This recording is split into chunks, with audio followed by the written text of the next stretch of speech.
நாம் சொல்லுகிற செய்தி ஏகத்துவம் சென்று சேர வேண்டும் என்று சொல்லுகிறோமே, நம்முடைய வாயால் சொல்லுகிற செய்தியை விட வாழ்க்கையால் சொல்லி பாருங்கள், நடவடிக்கைகளால் சொல்லி பாருங்கள், நேர்மையால் சொல்லி பாருங்கள், அமானியத்தை காப்பாற்றி சொல்லி பாருங்கள், பிறரிடத்திலே அன்பு காட்டி சொல்லி பாருங்கள்.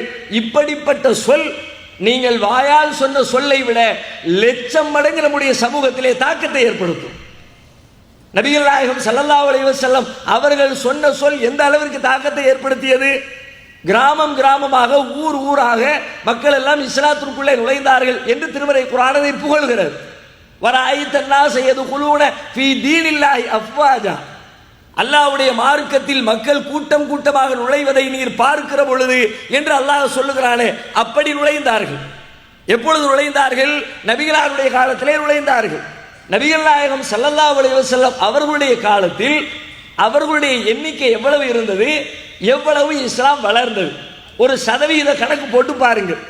அதற்கு பிந்தைய இந்த 14 நூற்றாண்டு காலத்தில் எவ்வளவு முஸ்லீம்கள் பெருகி இருக்கிறார்கள், அவர்கள் வழியாக மார்க்கம் எவ்வளவு பெருகி இருக்கிறது. குழந்தை குட்டிகளாக பிறந்து பிறந்து சமூகமாக வளர்ந்து எவ்வளவு தூரம் முஸ்லீம்களுடைய எண்ணிக்கை பெருகி இருக்கிறது, எவ்வளவு தூரம் அவர்கள் இந்த கொள்கையினை மற்றவர்களிடத்தில் கொண்டு போய் சேர்த்து கூட்டம் கூட்டமாக இஸ்லாத்தை தழுவி இஸ்லாத்தின் எண்ணிக்கை பெருகியது எவ்வளவு ஒப்பிட்டு பாருங்கள். சதவீத கணக்கு எண்ணிக்கையில் பார்த்தாலாம் கூட இருப்போம். ஏனென்றால் இன்றைக்கு மக்கள் தொகையினுடைய எண்ணிக்கை அதிகம்.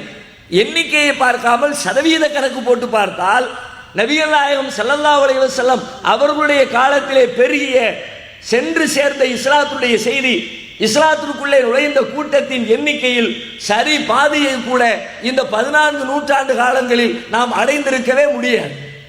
என்ன காரணம்? நாம் இவ்வளவு முயற்சி எடுக்கிறோம், இவ்வளவு பேசுகிறோம், அதிகமாக கூட்டங்களை நடத்துகிறோம். நபிகள் நாயகம் ஸல்லல்லாஹு அலைஹி வஸல்லம் அவருடைய காலத்திலே இல்லாத அளவிற்கு மார்க்க பிரச்சாரங்களுடைய எண்ணிக்கை அதிகரித்திருக்கிறது. அதற்கு தகுந்தாற் போன்று இஸ்லாத்தை நோக்கி வரவர்களுடைய எண்ணிக்கை வேகம் எடுத்திருக்க வேண்டுமே. என்ன காரணம்? ஒரே ஒரு அடிப்படை என்ன? நம்மில் பல பேர் பேசுகிறார்கள், அழகாக சொல்லுகிறார்கள், சொல்வதை கேட்டே 10 பேர் வருகிறார்கள் என்று சொன்னால் சொல்வதோடு நிறுத்தி கொண்டோம், அதோடு சேர்த்து செயல்பாடுகளை அதிகப்படுத்தி இருந்தார். தனி மனித வாழ்க்கையில், தனி மனித ஒழுங்குகளில் கடைபிடிக்க வேண்டிய விஷயங்களை கடைபிடித்திருந்தால் இன்றைக்கு இஸ்லாத்தை நோக்கி வருகிறார்கள் என்று அலையலையாக வருகிற மக்களை பார்த்து பிரமித்துக் கொண்டிருக்கிறோமே, இந்த பிரமிப்பெல்லாம் தவிடுபொடியாக இதைவிட பல லட்சம் மடங்கு பிரமிப்பை நாம் அனுபவிப்போம்.